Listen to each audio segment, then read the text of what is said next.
What a movie. I kind of almost feel like the movie has gone. It's like it's already gone. It's Yeah, like it's over. yeah, it's very over. Yeah. Well, it's not the most like I don't know who I would uh, recommend the movie to, or like, hey, mom, go check out the Northman, like that. Like I wouldn't tell my parents to go watch it, or I don't know. Yeah. Like the people I work with are like these nice ladies. They're not going to go watch that. Yeah. I'm trying to. Did either of you guys see it in the movie theater? I did. Yeah. I think you kind of had to. Oh, was that the only way that it was available? They didn't do it. They didn't do like a simultaneous release on a streaming thing, and there wasn't. My sources tell me there was not a good torrent of it. Okay. Your I mean, sources. torrenting that movie would be a real bummer, in my opinion. Yes, agreed. You have to see it on the big screen. Yeah. Yeah, yeah. And it's And gold. I'll just tip my hand a little bit. I thought it was an excellent movie. Mm-hmm. Um, I think if you read it as an endorsement of what happens inside it, I think you're a little bit dumb. Like, I don't know.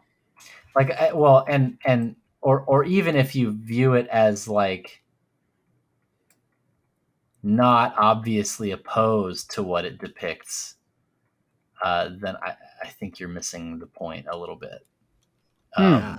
But so I like that what you were just saying there about you could watch this if you were to watch this and not realize that uh, what was being portrayed was not necessarily um, being Endorsed. portrayed as as an endorsement. But yeah, keep going with that. That's interesting. Yeah, I mean, so I'm actually, and so here's one of the reasons why I think it appears to have come and gone. I think it's going to have a second wind when the takesmen get around to crafting their takes. Mm-hmm. I think some of that is still in the take foundry, and including myself. I have a Substack that I'm chewing on this with. And basically you can look at it two ways. You can look at it as potentially this like attempt at Norse like values and worldview from their own perspective. In which case, I think it's the filmmaker saying these are gross people and they're demon haunted, and this is what happens to them. You can also look at it as, and I think I saw some people take it this direction, that it was sort of a Christian polemic, like essentially what Christians at the time would have thought of Vikings, Mm-hmm. and I think that's probably closer to the truth, but that gets muddied by the fact that all of our primary, well, virtually all of our primary sources about like early medieval Viking life were, it's basically all dependent on one Christian record compiler 200 years after Iceland was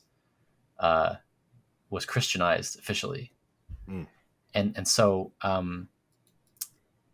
basically the historians of that time period have this challenge, and most of them have chosen to say like, oh yeah, like maybe Snorri Sturluson was trying to make these people look bad, or maybe he just grew up in a milieu that understood them as bad, but they basically were bad. And so like you should basically read these stories as straightforward, at least in terms of how scary they make Vikings sound. Mm-hmm. And I've been digging pretty deep on this to try to parse out what I actually think about who these people were. And I keep coming back to this common sense of like, slavery on a massive scale, this really like punitive, violent chattel slavery doesn't make, like, even in the movie, it doesn't make sense. Like they're like carving out a living out of the like peat sod in Iceland for like the 3-month growing season. And there's more like slave beater uppers than there are slaves. And it's like, how does this economic, and they're just like mindlessly antagonizing them and trying to rape them all the time. And they're not like, they're keeping them in a barn where they can literally just pull the roof apart and walk out and go kill you. And it's like, you when you have that loose of a grip on people, you just can't and don't do that to them. It doesn't make any sense. And so, basically, I see it as pretty obviously polemical in its approach to these people, either on purpose or just because it's a little bit credulous about the source material. Right when the credits started rolling, I think I turned to my friend that we went and watched the movie with, and I was like, was this really stupid? And that's kind of like what my I kind of got the same. I mean, it was great. It was extremely well made, very entertaining, and I really liked the movie. But at its core, I was kind of left with like, my main takeaway from this is Christianity is awesome.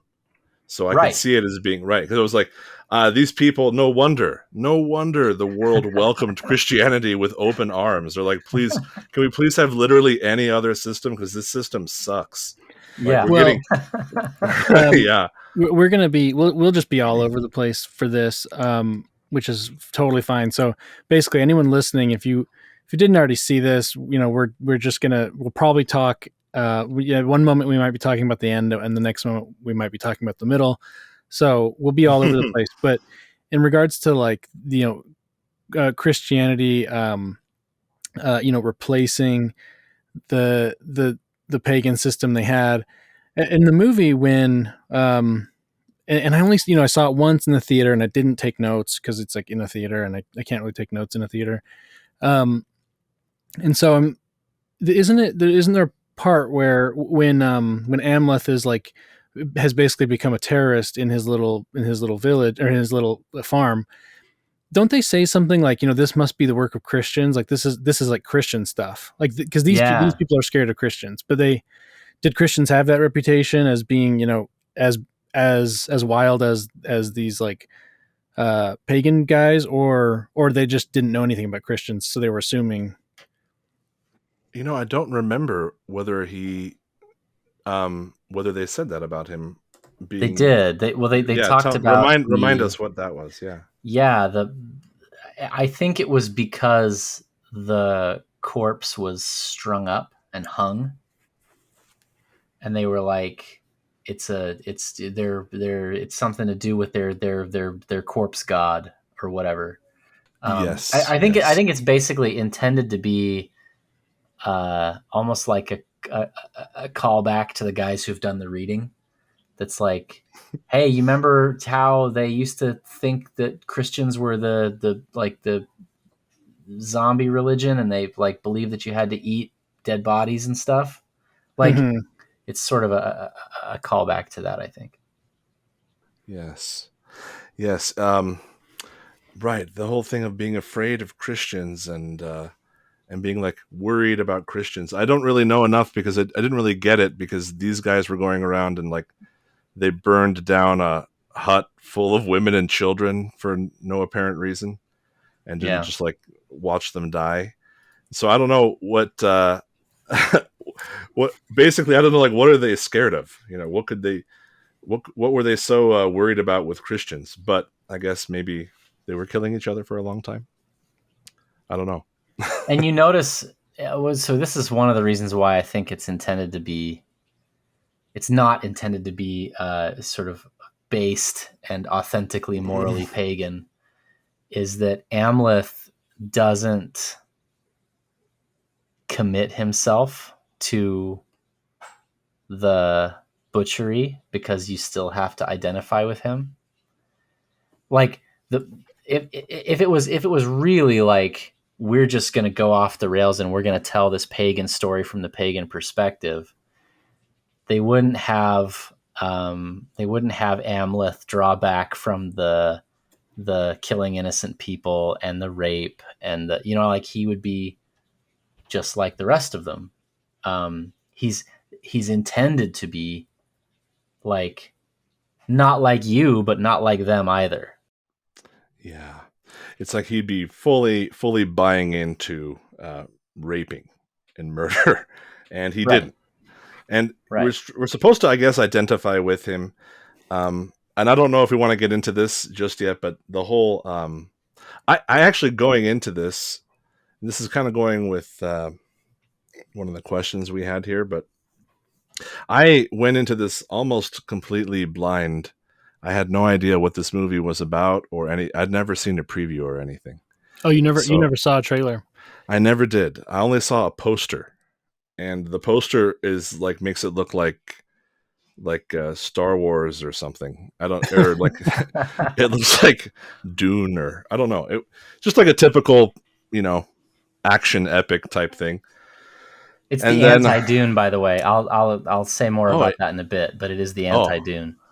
So oh that's interesting. Yeah. I'd seen the trailer and seen the hype for a long time. The trailer especially seemed to get white guys online, who I like white guys online, but it seemed to it was like white guys online catnip. Like Yes. everyone was like really excited about it. Yeah. And it was kind of what I expected. There was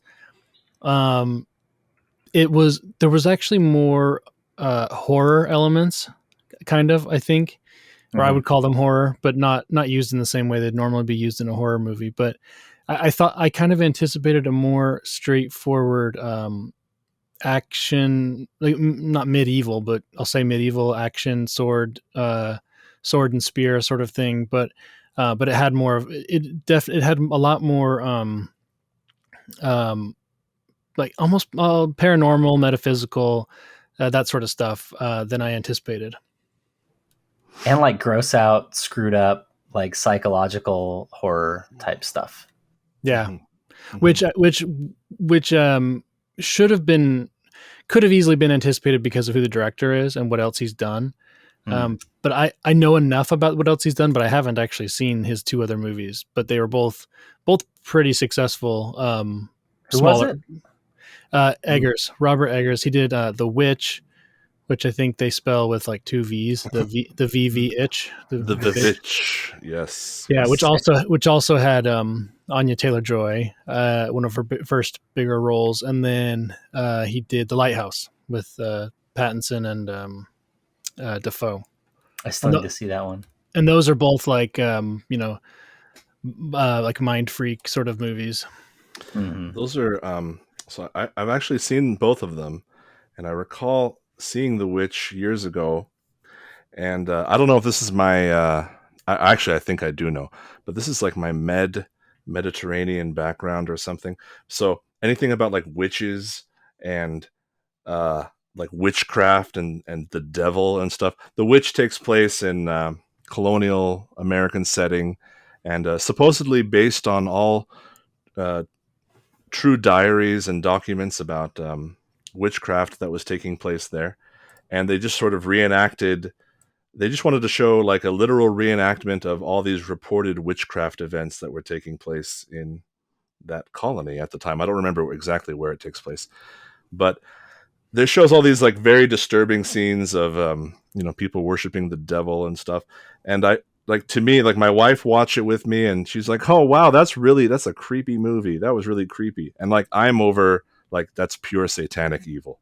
Like it's so scary, and like it terrifies me, and I don't like it at all, and very disconcerting, and but like very, I mean, it was very successful as a movie, but very weird and creepy. And The Lighthouse is wonderful, like amazing movie. And I thought Willem Dafoe should have won definitely an Oscar for that, but I don't think he did. But both of them are interesting because the director, what is so cool about them is he just really, really commits to the time, the place, the setting of the movie, the historical setting, wherein The Witch was, colonial America, and The Lighthouse was the maritime world of lighthouse keepers in the, like not a world that I even knew very much about. It really reminded me of Herman Melville and stuff. And then The Northman The was like, Lighthouse cinematic universe. yeah, right. Yeah, the LCU, yeah. And then he basically did the same thing with The Northman. Just like, let's just jump into this world, and I'm just going to like show you this weird foreign world that's our world, but it almost seems like a fantasy or sci-fi at times. Speaking of the Lighthouse cinematic universe, did you, around the same time as The Lighthouse, there was this another movie, I can't remember the name, but it had Gerard Butler. It was another Lighthouse movie. Did you see that one? Oh, was that like a modern Lighthouse movie? No, I think it takes place in roughly the same time period as well. That one's based off I did not see that one. No, it's like off the coast of Scotland or off the coast of England or something, and it's about a group of guys who, they have their own experience on a lighthouse, and they start going crazy. Four guys, they're all kind of going crazy, and I haven't seen The Lighthouse, but it apparently is. It's often compared. The two are compared because they came out at the same time. Similar idea. I mean, the people were demanding Lighthouse movies, and they delivered. It was just like the market provides. Yeah. The Gerard Butler Lighthouse one. No, I'm not familiar with that one, but I did know the director going into The Northman.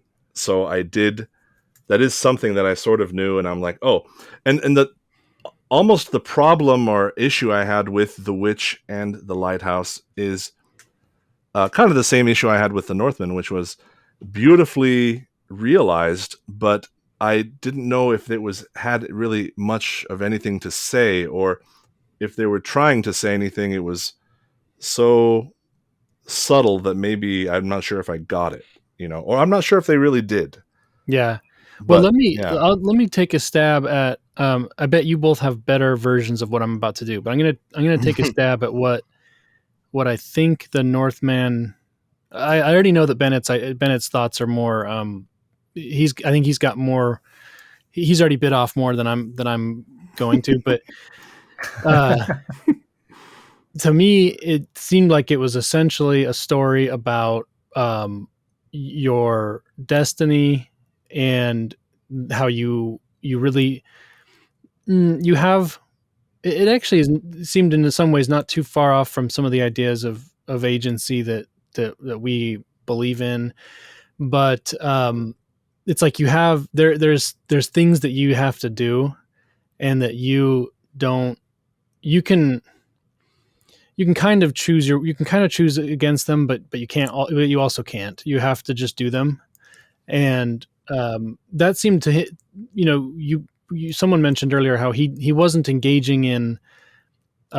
He wasn't a berserker for the berserking. I guess he was just sort of doing it because he was on this path where he had to bide his time until he could do the thing he had to do, which was kill his uncle. And he just had that singular focus to kill his uncle. And then he even meets a witch who tells him, yeah, you have to go kill your uncle. That's what you have to do. You don't really get a choice in your life. And then his new girlfriend, who's has his children, she even tries to give him an out. She's like, I'm gonna take you away from this life. And he's like, nope, actually I have to just go and do this thing. I don't have a choice. I have to do the thing.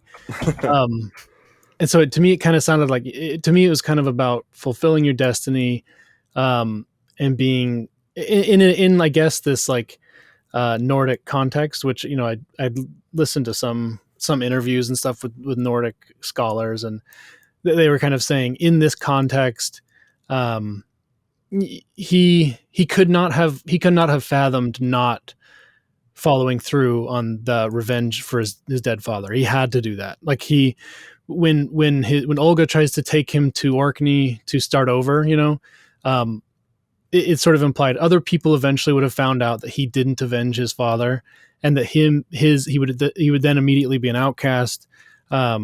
He would have he would be seen as this big failure. So he just had to do the thing, and the only chance his kids would have at a life would be if he did the thing. Yeah.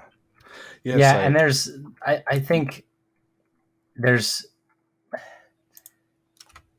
you can look at it from this like social frame where, and like I think a gayer movie would probably have him articulate that explicitly. Like, it's not that I want to, I just know that society will shun me if I, you know what I mean? Like, and I think one of the things that's good about this one is he's just like, no, I have to.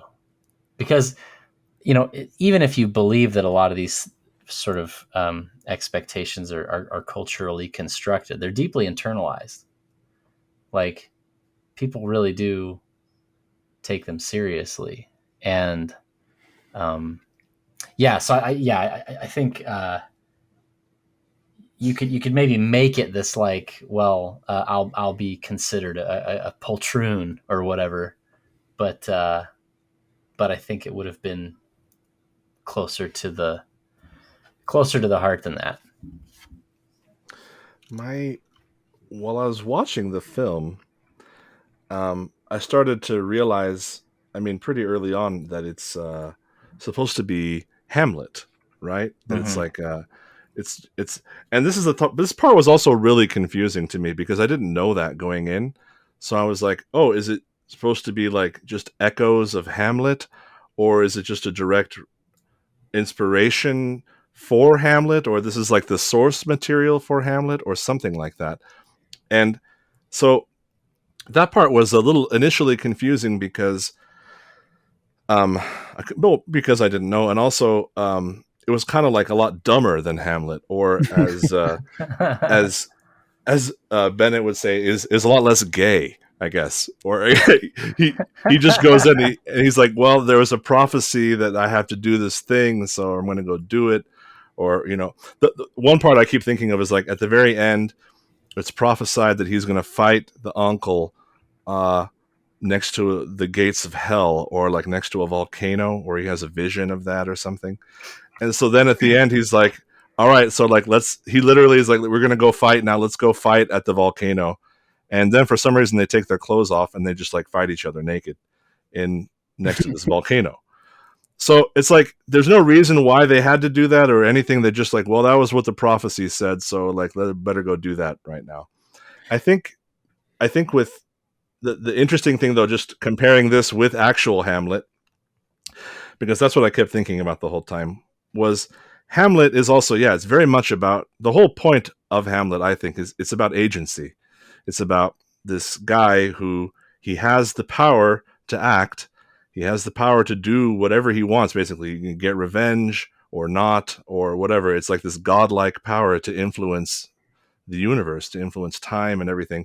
And he's just spends much of the play paralyzed with this power, with indecision of not knowing what to do, and kind of talking about it, and talking about maybe committing suicide. And eventually things play out and everybody dies, and it's a tragedy. And this one, it's almost like, though, I felt that he's just kind of riding on these waves of fate, and it's almost like he only had this illusion of agency, or that he didn't even seem to know what he was doing or why. He was just doing it, like you were describing, just without really thinking.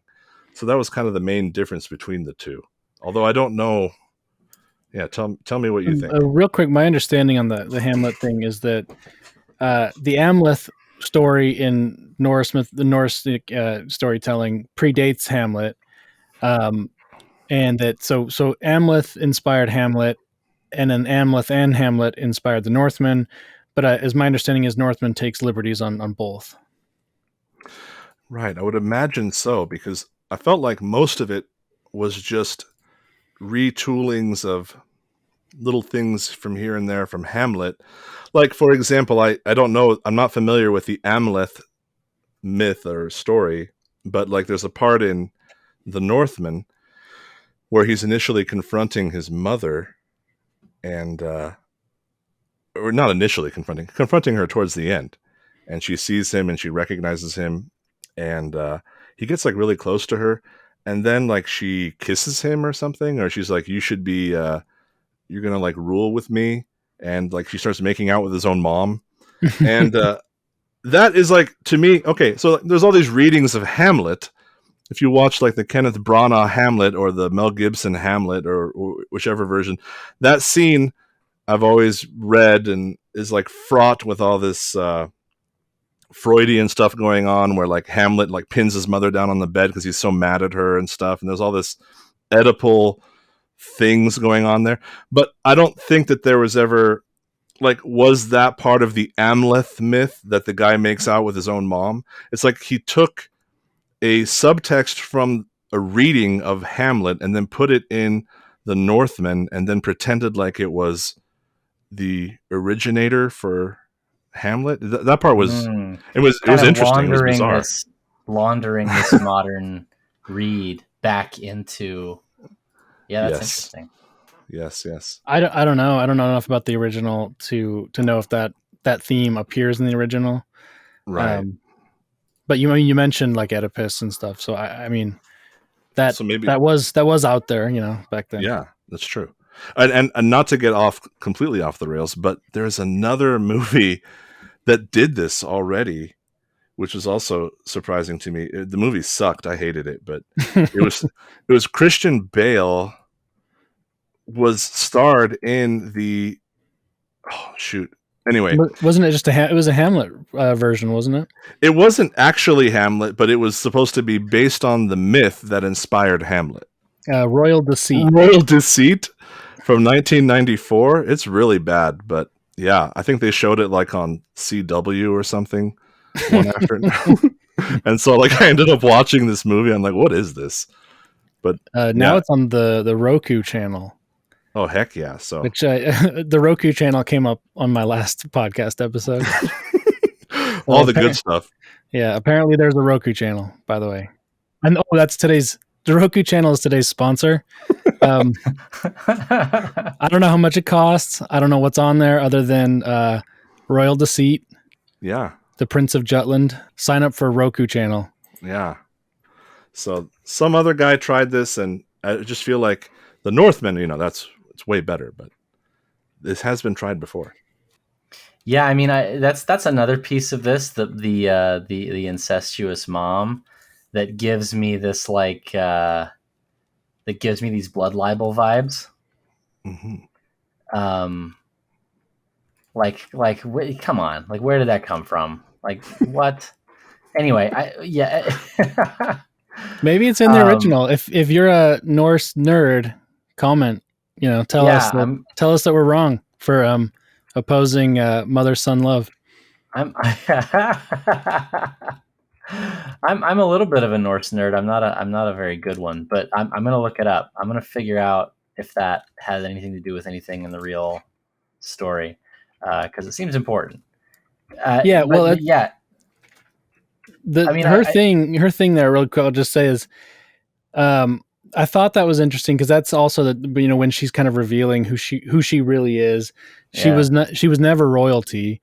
Which what does royalty even mean when you're not keeping good records and stuff? But she was a slave. She had she'd gotten pregnant by Amleth's father, so she had always, and then she seemingly used her feminine wiles to endear herself to the uncle as well.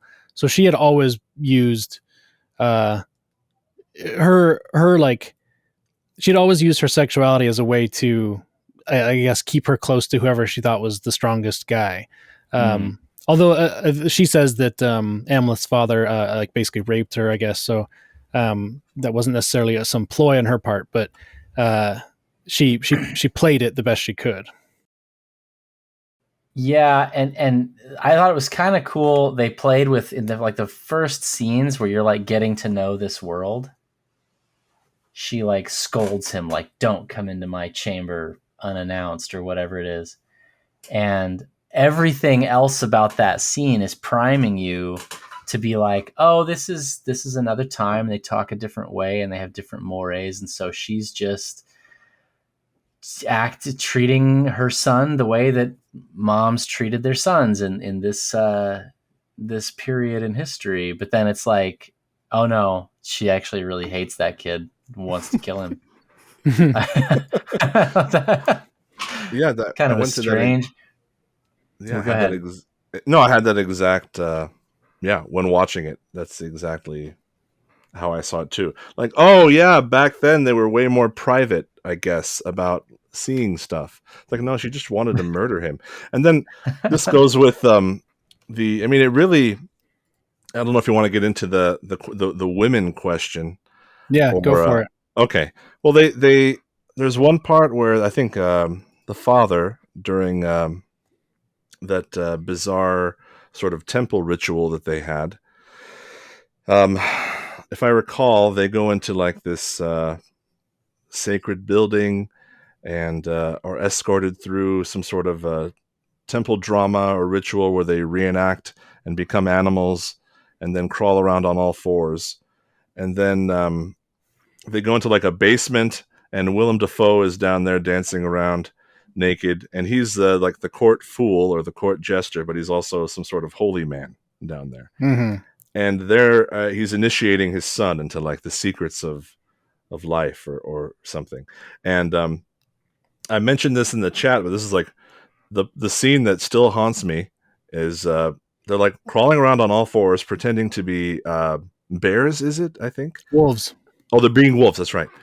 And then Willem Dafoe gets in the king's face, and the king burps really loudly in Willem Dafoe's face, and then this is accepted as like I don't know if it was supposed to be a joke or like, oh yes, you've passed the test or something, and then he goes to the boy, and then the boy farts loudly, and then they're like, oh haha, you passed also the test, and I don't know what that was about, and I have no clue.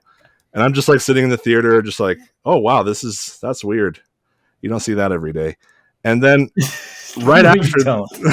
right after this, like they're like dancing in the fire and like covered in mud and stuff. And then he leans in and he's like, "Beware the wiles of women," And he's like, the dad starts educating his son that you got to be careful of women and they're dangerous and mysterious and they have all these, their secret sexual powers and the powers of enslaving man and also the power of life and creation. And so, anyway, they go through all that. I was really thinking that there was going to be more to Bewaring the Wiles of Women, although I think I felt like for me, the movie let me down a little bit because most of the movie didn't really address that too much. However, there was the scene with the mom who was come to be extremely treacherous woman who like betrayed everyone and was willing to betray even family or even her supposed new love, even committing incest if it meant keeping her own safety, which, didn't really paint that character in the best light. Well, and I mean, it sort of undermines that messaging by like, it's like, well, your mom's crazy, but your girlfriend's fine. Which that's that's very comfortable, like in 2022, like yeah. Something about that was really interesting to me because okay, so the mom's story was she says she was a slave herself. She has like the scar of the slave, or the burn mark, I guess.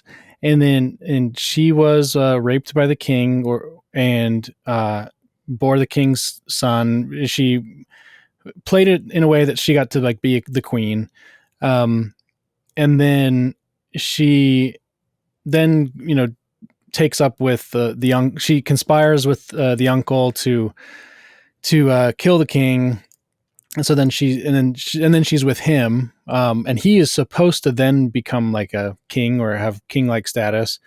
But then this other, like, what is it, Harold of Denmark or Norway or whatever, sort of and was he Christian? I think is that part of what was going on. He comes in and he kicks them out. They leave, but then the girlfriend, Olga of Belarus or whatever, or something like that, Olga of the Forest. She similarly, she's a slave.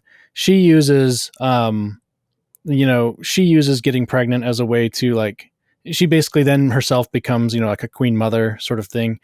And it implies that in the future, those children will be royalty and stuff. So both these women basically took the same path from slave to queen, by, just aligning themselves with the right man. Well, and I mean, yeah, like it's not necessarily like I wanted. Well, so first of all, the whole idea of the capital W, capital Q woman question, in in this movie. First of all, you have to understand that, like, magic was basically for homos in Norse culture. Like when he calls the witch a witch, the male witch, like the reason he calls him a witch and not a wizard or a shaman or whatever is because he's kind of calling him a fag. Like it's and that's like one of the complications of like trying to piece together what these guys actually believed, because like in some of the stories, Loki makes fun of Odin for practicing magic, and like magic is a huge source of Odin's power, but there is this sense in which is what I say. I think this is actually a truth about reality, not just something that the Vikings believed, but that basically all of these shamanic traditions involve using hallucinogens and other experiences to essentially tear open parts of yourself and invite demons to enter you, and thereby you get power. And there's a very clear analog to the wiles of women and how they sort of obtain power. It's this borrowed power, this secondhand power that they use by striking a deal with a powerful man. And from what I understand, that's how the Vikings understood magic. It was a weak person's way of sort of buying their way into power with their body, and in some cases explicitly sexually. So that's a little like they clearly allude to that a little bit in the movie, but it's pretty convoluted because similar things were said of like slaves. Like it was a really dishonorable thing to become a slave. And it also carried this like effeminacy accusation to it. And so, which is why he calls the guy a witch, and the witch goes, well, what about you, slave? Essentially. Mm-hmm. There wasn't any buck breaking in this movie, was there? Not as much as I would have liked to see. Buck's broken 0. Yeah.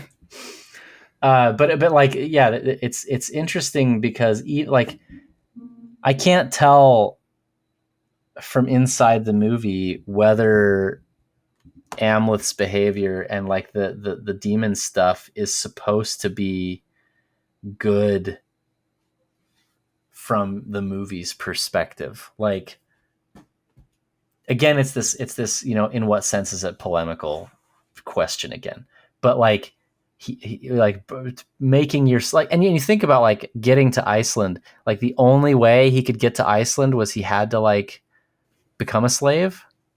Mm-hmm. Like it's weird that it was a choice versus he pisses off the, like a more standard movie would be like he tries to stop the berserker chieftain from raping a lady, and then he gets thrown into slavery, and then he goes to his, and that's the fate. The fate is he's a slave and he's being sold to his uncle or whatever. But like in this case, he's like, I have to get to Iceland. I'm a huge monster, powerful guy that everybody recognizes as like super useful in that respect. But there's no way for me to get to Iceland except to pretend to be a slave. That part was confusing to me. This is the same complaint with the naked volcano fight, which is just like, okay, well, the prophecy. I don't know if the prophecy said he would be a slave or anything like that, but it's almost like, well, I got to do this thing because it says I have to do it. Okay, so like you're just choosing to do the thing. It's actually not fate at all, you know. Well, and that, like, I mean, Yeah. I'm kind of cool with. I mean, well, so you look at how we view prophets. Yeah. It's like, to what extent are prophets telling you what will happen, and to what extent are they just telling you what to do? Right. Right. And so, like, I'm kind of down for that. The problem is that these are prophets of demons, and the demons are leading everybody to destruction and misery and loss. And so it's like that. My read on at least that piece of the movie is that you're supposed to understand this to have been, if not a dumb decision, like a really unfortunate decision or the consequence of belonging to this benighted culture. So yeah, like anyway, like you clearly a choice that he made to follow his destiny, and they try to make that like this heroic thing as he's riding to Valhalla on the back of the Valkyrie, and it's implied that his kids will be fine, and therefore like that's the consummation of his sacrifice, right? Is that his kids will be fine, but like it's not clear. Yeah. See how that connects. Yeah, I agree. See, okay, because I going back to comparing it to Hamlet or any sort of Shakespearean tragedy, like I don't know if it's hard for me to understand when I'm watching something like Hamlet. Am I rooting for the character when you know it's a tragedy, when you watch Romeo and Juliet and you know how it ends from the beginning? You're not I don't know. I feel like you're not necessarily rooting for them. You're just sort of like watching this catastrophe unfold, slow motion train wreck, but you know that it's going to be really bad. But then at the end, there's some sort of catharsis when it's all over, and much of tragedy is rooted in this concept of fate, or like these powers way bigger than you or bigger than these characters that they got caught up in and could not control. And then I felt like I had this issue where they sort of made this a tragedy because he dies at the end, but then they sort of try to like tack on like a sort of a happy ending or something. right. Because, oh yeah, the kids are going to be fine, guys. The kids and the girl, they're fine. But like, I'm watching this, I'm like, good job. I was like, she offers to leave, and they're like, let's just get out of here, go raise a family, and live happily ever after. He's like, no, I have to go do this thing. And I just, as a movie, I just like, I wasn't sold on that. I'm like, dude, Well, just leave. Also, the idea that sorry, go ahead. Oh, so this hopefully I assume I have like thousands of like Nordic mythology fans, but Sure. and they I hope they'll correct me if I'm wrong. But something I sort of gathered from reading around it shows him ascending to Valhalla at the end, which I think to like our modern sensibility, or even most just like modern, or not even just modern storytelling, Christian and post-Christian storytelling, you'd say, okay, well that means he was the good guy. He did that means that tells us that everything he did up to then was right, because then he got to go to their version of heaven. But I think that I think it's like conceivable that his uncle would go to Valhalla as well.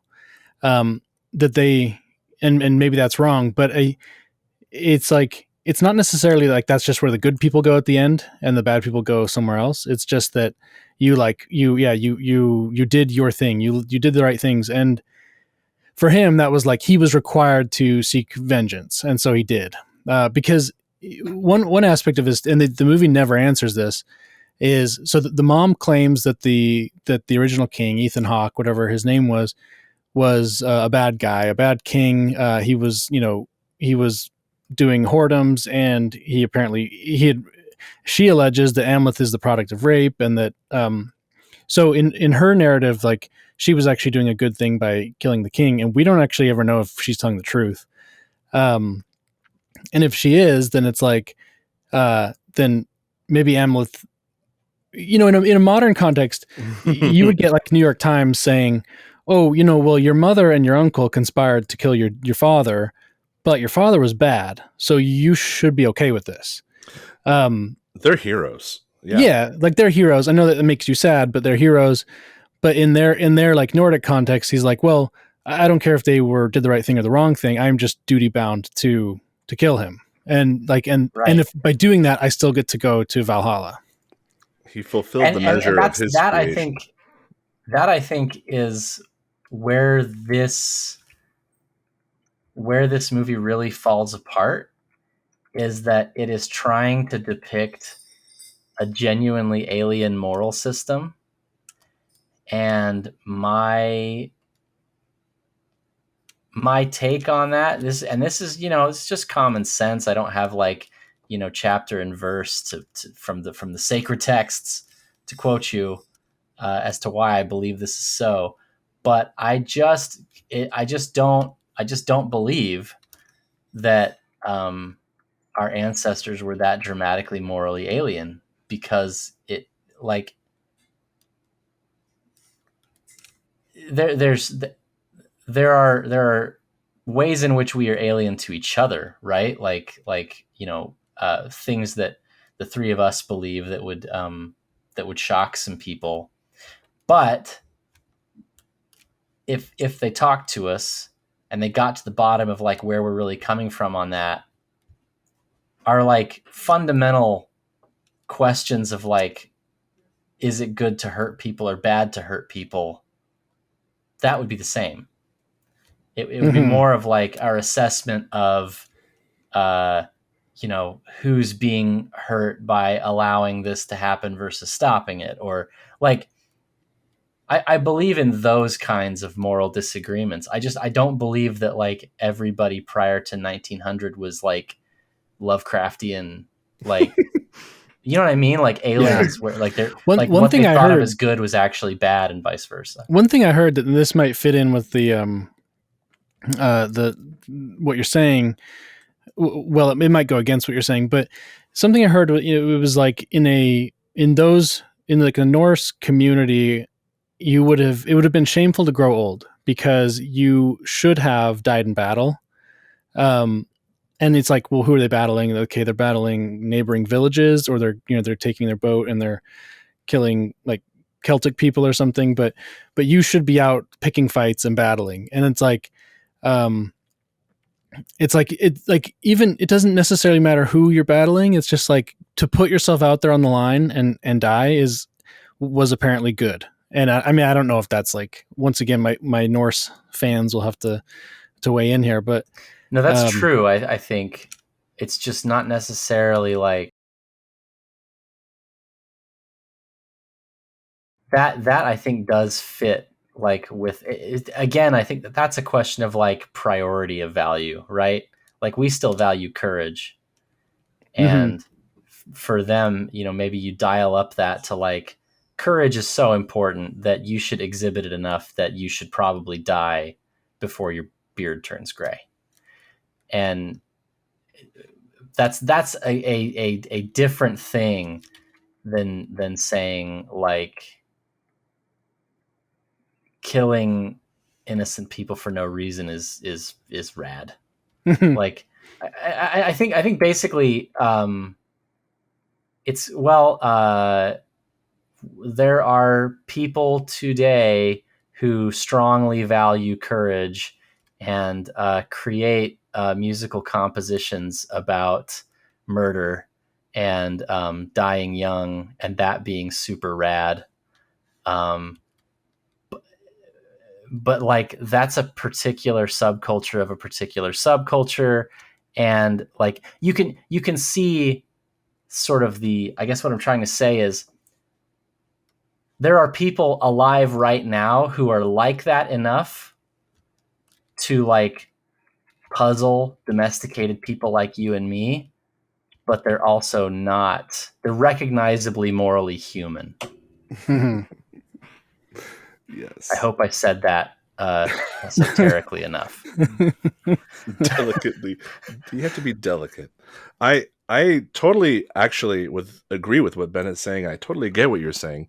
But then at the same time, there's like these issues in the movie where they depict, like I mentioned earlier, burning down a barn full of women and children, because I don't even know why, because they were like ravaging these villages. And then there was another part that really, like, I was watching it and I'm like, this sucks. This ritual sucks. And it was when the guy, the idiot uncle's like first-hand man gets murdered by Amleth, and he gets like killed in his sleep. And so then they're having the little funeral for him, and then his wife, I'm assuming, has to commit suicide so she can like be a slave. Okay. Well, that was just a slave. Yeah. So that is that. So there is that's a real thing that is in the stories. They kill a horse and the woman and something like that. They're so supposed to go well, and that, I mean, that's in living memory. I mean, sati in India is essentially the same practice. And this is where that led me to the main takeaway that I had of, Christianity. No wonder it was so embraced, because like this sucks. Right. And like I don't think anybody would. Now, I'm not saying that they're amoral for doing that, because I agree with what you're saying. Sometimes I feel like the depiction of past cultures, or fantasy cultures or something, they try to just make them seem like every single person was just like raping 24/7, slitting people's throats 24/7. And like, obviously it wasn't like that. But then they do show things that really are truly foreign, that are kind of shocking. So there's some ambiguity there. And that also reminded me of, there wasn't buck breaking in the movie, but there were a lot of horses decapitated. There was like 50 horses got their heads cut off in this movie. Or maybe that happened twice, but it happened a lot. Twice is a lot. Two's a lot. Two's a lot. The only is like The Godfather is the only other time I had seen that. Maybe an episode of Game of Thrones where the guy cuts the horse's head off, but okay. Twice in one movie. Yeah. Game of Thrones. You evoked it. I have to mention it now. So why is his half brother, his younger half brother, is basically just Joffrey? Like he's this very annoying, king in waiting, I guess, or prince, and then he even has like this. They even have the mountain in this movie, and I guess yeah. So the Iceland guy, Bjornsson. So then, although he's Joffrey and the mountain are on different sides in this one, but what was the deal with that game? Like, why was the guy just going to kill the boy because he came on the field? Look, I was going to say in Hamlet. So this movie, the movie does follow a lot of the beats, the story beats of Hamlet, and I thought that whatever that sport is called, was in Hamlet. We have like this scene where Hamlet sets up a play within a play called The Mousetrap. And he's like, I'm going to show this to my uncle, and it's going to be about a brother that murders his brother and to steal his wife. And I'm going to look at my uncle's reaction to see how he reacts to this play. And it's like this really cerebral meta thing, and Shakespeare is doing play within a play. And there's like, I love it, and it's one of my favorite things. And then in the movie, though, I feel like they didn't really do the play within a play. They played a sport where everyone's just like beating the crap out of each other, and then like the way that you win the game is you just like basically try to murder each other like on the field, which seems like a huge waste of slaves and resources and stuff. But I actually thought, and this is not going to answer because I have no idea what that whole scene was about, and that may have very well been in the thing. But I felt like that was kind of the perfect moment of the difference between this and Hamlet, where the one was like all this cerebral stuff, and then this other one was just like, yeah, let's just beat the crap out of each other. But I don't remember exactly what the point of the sport was. It's basically I mean, some it's sort of you're lacrosse. trying to hit the post with a rock, right? Oh yeah. Yeah, it's like a mix Yeah. of cricket and lacrosse or something. Yeah, and I mean that game is real. Yeah. And okay, so I think this illustrates maybe a little bit more directly what I was going for with the other thing. So in Albion Seed, it's a book about different folkways in colonial America, and the borderers, the border reavers, the proto-Appalachian like hillbilly folks, which is my dad's side of the family. They're kind of like orcs, where they're just like really violent all the time, really drunk all the time, like it takes very minor slights to lead to a maiming or a killing, and then everybody has to kill everybody. And again, so like they would have these wrestling competitions where gouging was totally acceptable. Like you could like try to wrench off somebody's genitals. Like there was very little that was forbidden. And people routinely were maimed that way. And I think what it comes down to is not necessarily that like and like I guess I'm sort of undercutting my argument that these people weren't alien. They were different, but what's different about them is not so much that they regarded different things as good and evil, but that they had different levels of evil that they were willing to tolerate or perceive as normal. Like every society with any kind of code of laws has laws against rape. Does that mean necessarily that every society took rape as seriously as we do? No. You see what I'm saying? Like it's Yes. degrees. It's not kind. Mm-hmm. Yeah, it's beautifully put, because that's exactly. I mean, that's like it. Yeah, it in this movie, in the Northman, the alienness of them. They try to show like the casualness which they go about killing, and that almost seems like a. I don't know. It's hard for me to comprehend, but also I do. While I don't think that people were murdering each other wantonly, I also do think that maybe violence was just, I don't know, life and death, and the way that it was perceived. They were probably a lot closer to it than what we are today. I kind of think too. Yeah. Regarding this game, I did see something, and I know I've said that like 5 times. I don't recall at all where I was reading or listening to this, but I saw something about the game.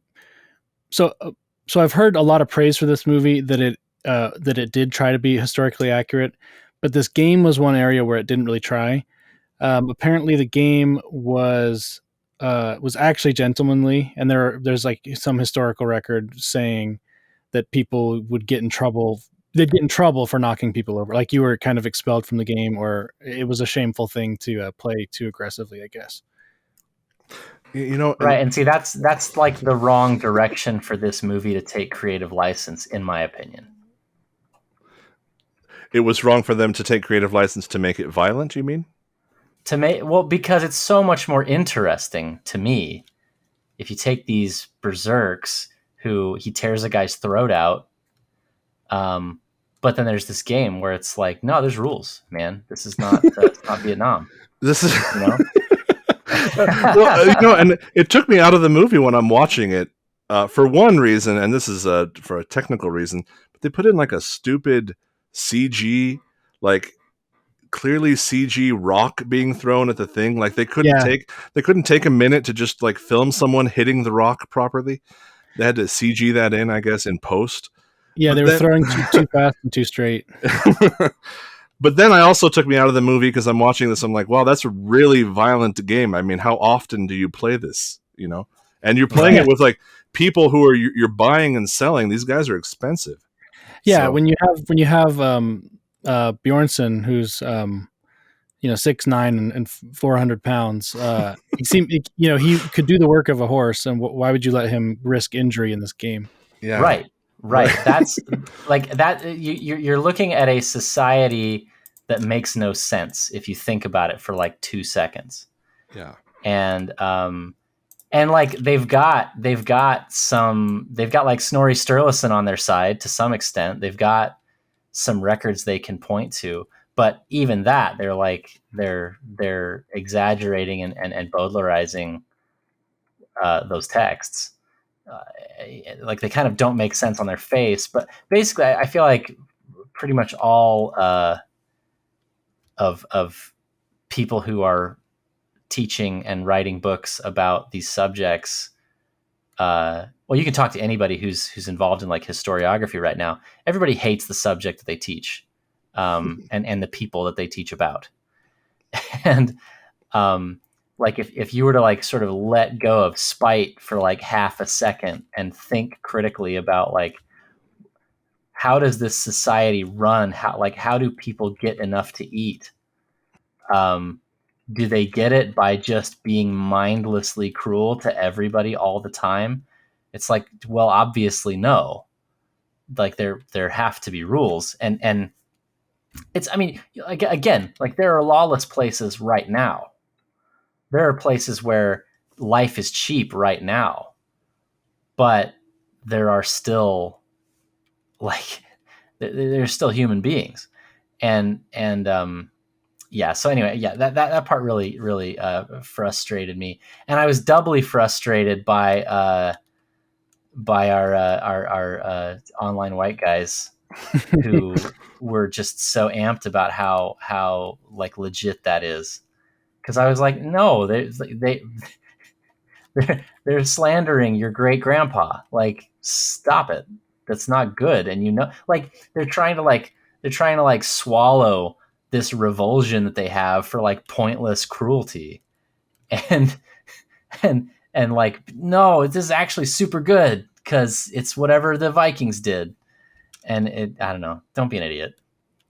Yeah, that it's like that. Yeah, the scene where it was the slave woman, was she strangled to death before they put her on the boat, the Yeah. funeral boat. Yeah, I'm like, Mhm. is this like, okay? Yeah, Vikings, cool. It's like, is this? But we don't want that part, right, guys? Like the armor or like the fighting, that's cool. But like we're gonna, the horse decapitations too, or like we don't want all of it. We just the aesthetics of it. That's some of it's kind of cool. Although I will say, as far as Viking media, like because I don't know a whole lot, I've always been fascinated by like Viking movies and stuff like that. But I've never have I seen any that were any good other than this one. I've saw a movie years ago in high school called Eric the Viking, and it was kind of like a goofy, funny movie, and it kind of sucked. It was not very good. But I seriously don't know like of any other. There's like that Vikings TV show, but I never really got into it. But it I've wasn't seen really enough like, to know that it's like aggressively all right. yeah, yeah, I've Okay. heard that one. That one they call the Vikings TV show, and there's I guess some similar things that have like popped up because that show has done so well. But people call that Brawlhalla. Bro. yeah. Yeah, Well, that tracks. the group that I went and watched this with, um, is I went and watched it with my wife and some of our friends, and we had gone. I don't know if this was on purpose or not, but we had gone a couple months ago to see The Green Knight, and then we had also watched together The Last Duel, and then The Northman. Ah, So I feel like I don't know, I don't know any other time where we got like three major movies about set in this medieval Europe setting, but there must be something about it. And then there's I don't know if you're familiar with in video games, but there's that Assassin's Creed Valhalla. Oh, you know what? Actually, I have seen a Viking movie, and it was the first Thor movie, which sucked, and I was Oh, really does yeah Thor count? yeah. I'm gonna count Does that. Thor Yeah, count? yeah. Okay. So I mean, Should Hemsworth have been in this movie?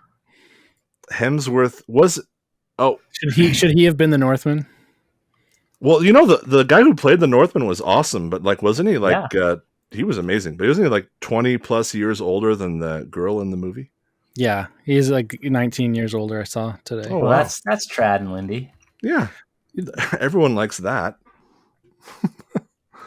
So that was cool. I did have if we're talking about like just moments and stuff in the movie, I'm watching the movie and I don't remember if it was someone was talking about what was it, okay, the actress's name is Anya. I don't Yeah, remember her character's name. I'll just refer to her as Olga. Anya. Olga. Okay. Olga of the Birch Forest. And she's a Slav, I Yeah, think. Okay. it's So like Ukraine, supposed to be Ukrainian, I think, or from what would be Ukraine. oh wow, that's timely. So well, I'm watching the movie and there's like a part where someone is talking about they're talking to Amleth about that woman. I'm guessing it was his uncle, and they're like he's screaming at him about Olga, and he says to Amleth, "You and that is it okay to swear on this?" He says, "You and that Slav bitch. I'm going to take care of both of you." And I turned to my friend because I thought for sure that the guy said that sloth bitch, like because she looked. And I was like, that's funny. He's making fun of her because she looks like Sid the Sloth. And then my friend is like, no, I think he said that Slav. I was like, oh, well, that's not as funny, but The Slavs are like tropical, and they've never gone that far. so so that was like one of my favorite moments, basically in the movie. Yeah, but yeah, I don't like to be mean about it. I only like to be mean about it by way of being mean to Nim about it. yeah. You know what I mean? Yeah, she's I'm not great. trying to hurt her feelings. I'm trying to hurt his feelings. She's very pretty. I mean, she's very weird looking, but that's great. I like weird. Yeah, that's appealing. It's all kinds. Yeah, and Somehow Nim has come up on I think every episode. yeah, I think he has. The other thing I noticed too. Now this is more like of a meta thing, but they always do like half an hour of previews in my theater. But so I always try to go really late so I don't have to see all of them. But I did see before this movie, there was something called a movie called Nope. They did a preview. It was called Nope. Okay. And like everyone, I mean, there wasn't that many people. There was like 6 of us in the theater, but we all started laughing when they put the title up because it was like so stupid. Like Nope. And I don't know. I'm assuming it has to do with like with racism or something, or like the cloud is secretly racist. It was racism the whole time. It's Jordan Peele. Yeah. Oh right, it's Jordan. Right. Oh no, the monster. Yeah, the cloud is coming for you. The racism. And then right after that, they did another movie preview, and the movie was called Men. And yes, yeah, I've seen the trailer for that. Now, who was the director for that one? It's a director I really liked, but I don't remember who it was. I think it was the Annihilation person, but with a much smaller budget this time. Oh yeah, you're right. Yeah, because he did Annihilation and Ex Machina, I think. Yeah, Alex Garland. Okay, and so I'm like watching this bizarre movie, and then like the antagonist is just men, just like men, Yeah. So the racism movie and the sexism movie, and then there's the Northman. And so I'm thinking like, it's just bizarre to me that this movie just exists alongside these other movies. That's all. I guess it was just interesting. And that's why I think that's why some of our white friends I'm white. I'm white too. Some of my but best friends are white. Some of my best friends, yeah. But that's why some of our white friends, I think, were so excited because it's like an unapologetically white movie. It's like this takes place in Europe at a point in time when everyone would have been white, and we're not going to pretend that wouldn't have been the case, and we're not going to invent some weird reason why there would be a couple non-white people there, because there would not have been. And so like I think that's why people were excited. And I think there's been a little like this kind of an effort by some of these guys who are smarter than me, but like an effort by a lot of them to like make more of this movie than there is, in my opinion. Yeah. You're that's totally true, because, and this goes with what Bennett was saying though, is it's a very, I would say, pro-Christian movie though, because I feel like the same thing didn't happen with The Last Duel, even though you could kind of argue I don't think there was any non-Caucasian characters in that entire. But wasn't the message? I haven't seen The Last Duel, but wasn't it basically like Me Too in medieval times? Yeah.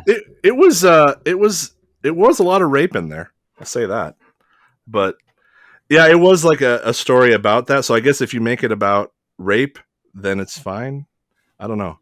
But well, right, and that I think is exactly what happened here. Is like, oh yeah, we'll have a white people movie, and it will be about the terrifying monstrosities that white people were before the modern liberal order tamed them. Before we got movies like Nope, and before the 90s, or like before Obama fixed everything, and yeah. Right. before 2008, this is like basically all the maritime rape bandits were brought to heel. Yes, at last. 2012. Yeah. So yeah, actually, and what did you guys think of, like, what was up with the title though? Why such a bland title? I was going to bring that up, and I almost wonder if that hurt the movie financially. Mm-hmm. It's not pleasing to say the Northman, Northman. What am I supposed? Is it Northman? I don't know. It's like it's just a little weird. I'm surprised it wasn't just the Norseman. Would have made more sense, I think. Oh right, the Norseman. I think they were trying to be tricky. I think they were like trying to be a little cleverer than the Norseman. Yeah, my only thought with the title was like going to the destiny thing, and pointing north, and this man who is just like true north, but also he's from the north, so it was kind of like, I'm probably way overthinking that, but yeah, buy that for $1. Yeah. But I also had the same issue, because when I didn't know what it was about, I'm like, oh, the Northman, that sounds like a period drama about like a guy who, I don't know, like 19th century England, and he falls in love with his male secretary or something. Well, I said it. I joked that we're being awful hard on it. We're being awful hard on it. It's been a rough couple of years for movies, so like, yeah, I can see why people are like, this is at least it's not he's in love with his male secretary in Victorian England. Like, it was actually quite the spectacle, and it was really something. Yeah. Yeah. In defense of the online whites, it's really cool. I mean, it's just a guy who's going at 110% for 2 hours. Singular mission. He's incredibly, he's peak performance. He's killing everyone he can. Very blonde. He's doing it in creative ways. There's some mystical stuff. He fights a skeleton. Oh, the Draugr. Yeah. Okay, there's just so much stuff going on there. That was cool. I forgot about the. Oh, it's literally just Skyrim. Like, he goes into a barrow. Yes. And he fights a Draugr. It was Skyrim. A little bit of Hamlet. Mm-hmm. Mm-hmm. Yeah, I heard some people have called it like heavy metal Hamlet. Like, it just goes hard. Like, it's just 2 hours, 20 minutes going hard. Yeah. That's right. Yeah. And It I'm was. kind of down. Like like just as a movie, I liked it as a movie. Yeah. I think uh, it would be dumb to either embrace the subtext or pretend that it's not there. And that's kind of what I've been sort of complaining about this entire time. But And yeah, I'm fun sorry. movie. Giordano, I'm guessing. I bet Bennett has not seen it, but Giordano, I bet there's a chance you have. Have you seen Mandy with Oh Nicolas yes, Cage? yes. Okay, Hmm. so I actually watched that recently, and like there's actually I thought there was a lot of similarities with the Northman and Mandy Oh because yeah. it's a straightforward, very simple revenge story, extremely stylized. Mandy more so than the Northman, but um, there's some some quasi mystical sort of like, is this supposed to be reality, is this supposed to be a hallucination, not sure. There's some of that going on, and it's just like one guy going hard for 2 hours, like kind of, it's very much a similar sort of thing. That's so funny you say that because yeah, I had not put that together, and I mean, I loved Mandy, but I also had kind of the same complaint when it was over, which was like, oh, that was cool, but like, what was it even? Kind of like, what was that about? That's, Yeah, but I was, yeah, it really, I'm going and hard, man. It's about 110%. yeah, yeah, and if you're only no, going to watch one of those two, watch Northman. I don't yeah, really recommend Mandy. It's a no, little I wouldn't, unless you're, Did no, you no, get that don't. rec from Red Letter Media? um maybe That's maybe on like a 2 year delay or something, like okay, because that's I the don't. only context in which I've heard anybody talk about that movie was Red Letter Media did a bit on it. Yeah, I probably saw They, that a long time ago, but then just finally got around to seeing it. yeah, I'm pretty sure I saw it on there too, or I just like found it on Redbox or something. I oh, I wanted another movie that this was kind of well, actually not like at all in any way, but it's on that Mystery Grove list of movies, and it's one of my very favorites. It's a Russian movie, Andrei Rublev, and Yeah, I've heard.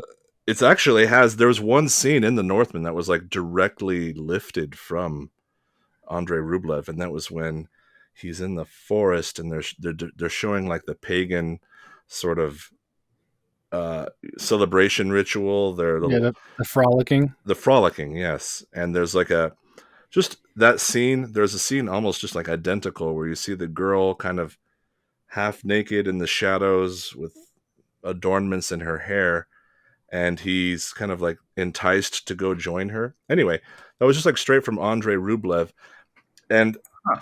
um, there's a as I'm watching this, I'm just thinking like this guy is pulling from like Hamlet and Andrei Rublev and these things that are like really big, heady masterpieces. And then, yeah, he just like, and then we're just going to like, yeah, make him go hard, I You know guess. who else they pulled from? Uh, Uh, the fighting at the volcano. oh my Uh, gosh, Revenge of the Sith. yes, Yeah, I was gonna say this is a call back to a Revenge of classic. the Sith homage. If we're talking about some heady stuff right there, holy.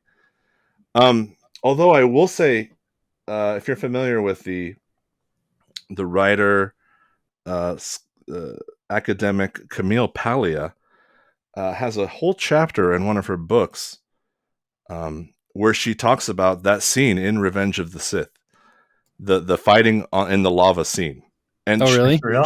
she wrote an entire chapter on this. She says it's like one of the greatest, most influential masterpieces of cinema.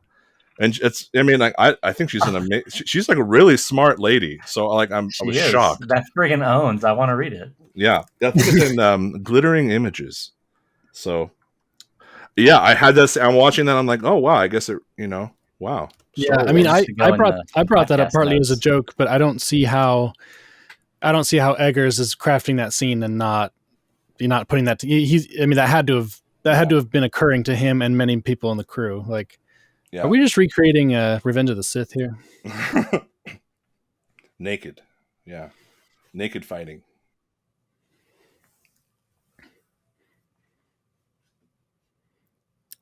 What what did you guys think about What there's one scene still that I wanted to talk about, and we can then kind of just get into whatever. But uh, when he comes back, I think it's after.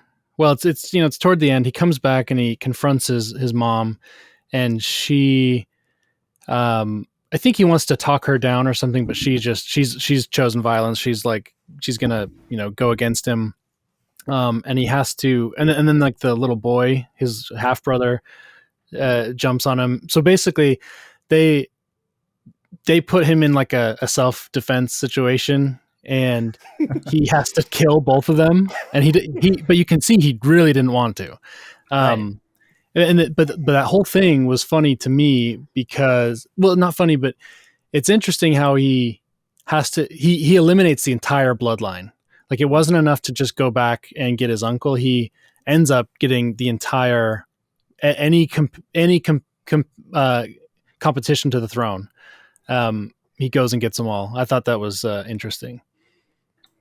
Yeah, and the whole, again, the reluctance, like, I don't know. I keep hammering this point, but we did not just invent caring about people that are smaller and weaker than you. Yeah, and that one he didn't want to. And you see his face, he's like shocked and he's like mortified that he had to do that. But the mom was going after him, the boy was stabbing him, he had to do it. Right, and I guess he's being depicted as sort of like victim of this cruel system, and he's the only one with any moral vision. Everybody else is fine with all this, and yeah. Anyway, again, no, that's it. Yeah. That's it.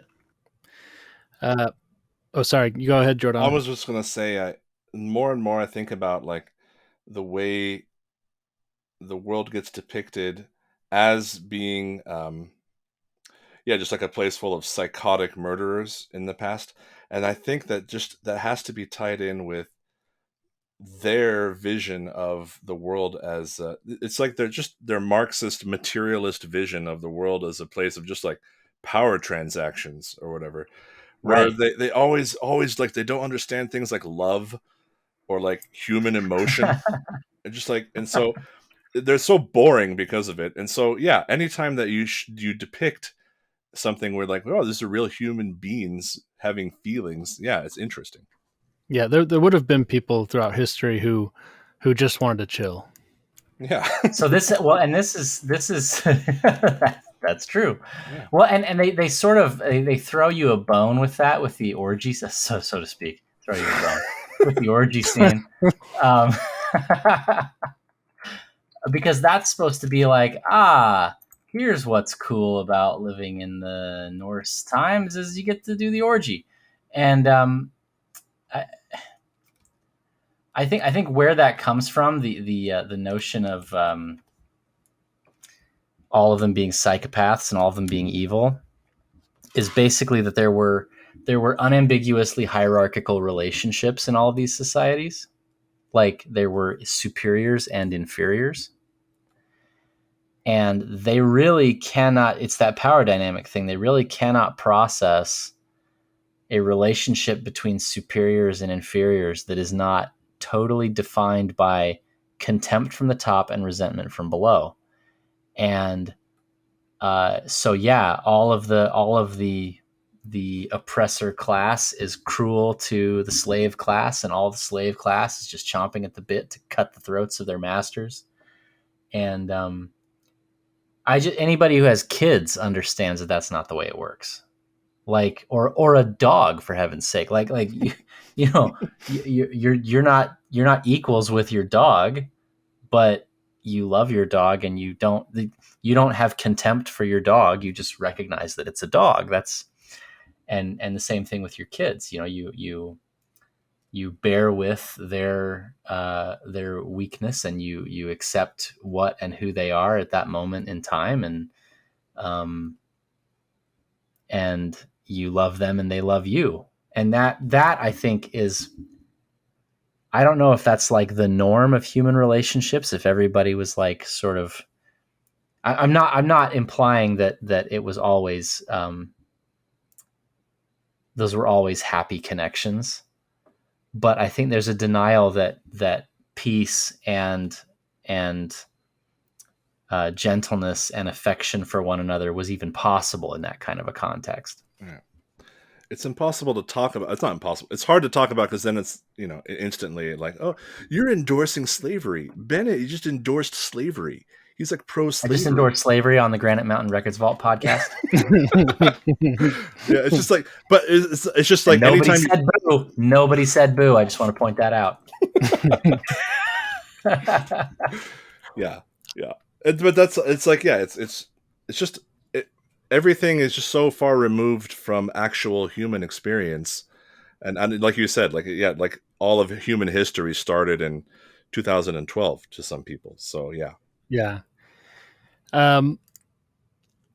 We'll kind of wrap up the discussion of the movie properly there, but then normally I do that Rotten Tomatoes guessing thing. Real quick, how do you guys think the critics versus audience have taken this? I don't know. I think critics liked the movie. 77% of critics. For critics. Well, what do you think about the Everyday Joe? Oh, well, I don't know, because I feel like if you went and made a point of watching this movie, you would probably you liked it. But then I don't know. So I'm gonna say for average Joe, 80%. So a little higher. So you were at Slightly 77 and 80. Yeah. Bennett, what are you thinking? Oh boy. I'm gonna go 83 critic and 88 audience. And I don't have any strong justification for that other than basically the same as Giordano, but I think people liked it more. That's it. So I checked the score earlier today, but before I did, I was thinking it would be like 90-90, like because I almost entirely just online and from reviews I'd just been seeing positive things, but it was 89-64. I was surprised by the 64. The audience said 64. Yeah, that is surprising. Yeah, and I didn't like scan the reviews, but I'm guessing people just were kind of like, that was cool, but what was, like there was maybe not enough of like a story, because it's just like a bunch of dummies like Giordano who couldn't pick it up. I'm just like, what is this? Where's my popcorn? What? Why isn't this heavy metal should be playing constantly? This is not metal enough. Okay. Yeah. Yeah. I'm guessing people probably felt like they needed a bit of more of a story or something. They're like, this goes hard, but does it, where's the story? But it is this weird thematic mix of like, it's kind of, it's a little bit too simplistic to be like a thinking man's movie. And it's a little bit too like convoluted and confusing to be, Conan the Barbarian. Yeah. I mean, you got burping and farting and Willem Dafoe's wiener, and so then it's like that's gonna turn some people off. I mean, I think it's trying to. I think it's either trying to alienate like ordinary audiences, or it's just like aggressively not trying to bring them in. Yeah. Well, The Lighthouse and The Witch are very much kind of the same thing. I think you guys would like them, but just weird. He's a weird guy. Yeah. Anything else you guys been watching lately that my loyal listeners should know about? So we're doing Exit Book Club, and instead of a book, we're doing Pumping Iron. Oh, the Arnold movie? Yeah, man. Have you seen it? I've seen like parts of it, over the years, but I've never seen the whole thing. Just the kind of meme clips. That and just like I've seen a lot of clips, but never seen the whole thing. It's I've never seen the documentary of that, but I've seen like every Arnold Schwarzenegger movie except for that one. Yeah. No, if you're willing to take Arnold seriously as like somebody who accomplished something extraordinary, whose life means something, it's a fascinating fascinating movie. Well, on the topic of Arnold, I meant to bring up Conan because I've seen a lot of comparisons of the Northman to Conan, or Conan. But Giordano, have you seen Conan? I assume you have. I did. I just watched it recently too. I haven't seen it in recently enough to have like an opinion. I saw it, in the 90s or something. But did you see much similarity with the Northman and Conan?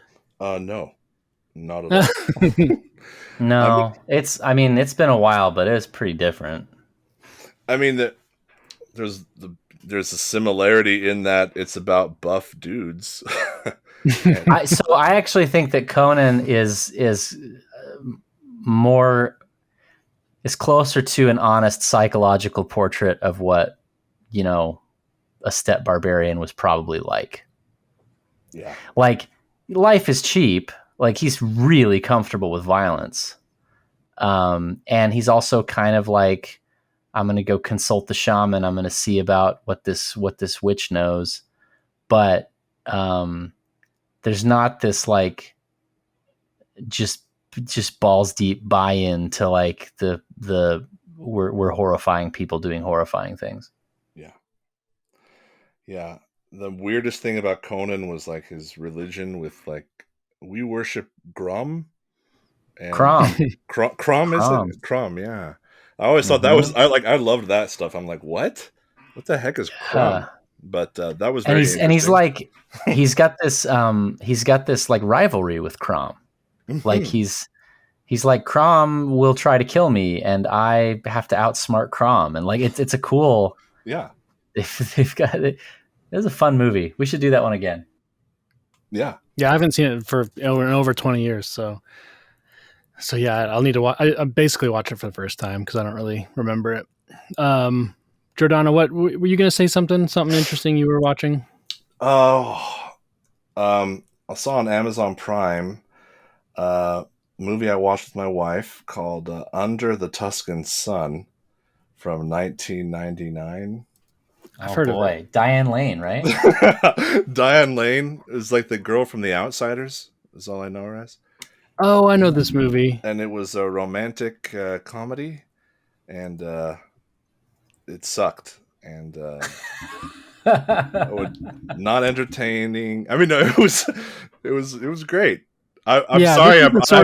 It's the kind of the antithesis to the Northman because it's about a woman and she's not buff and there's no death.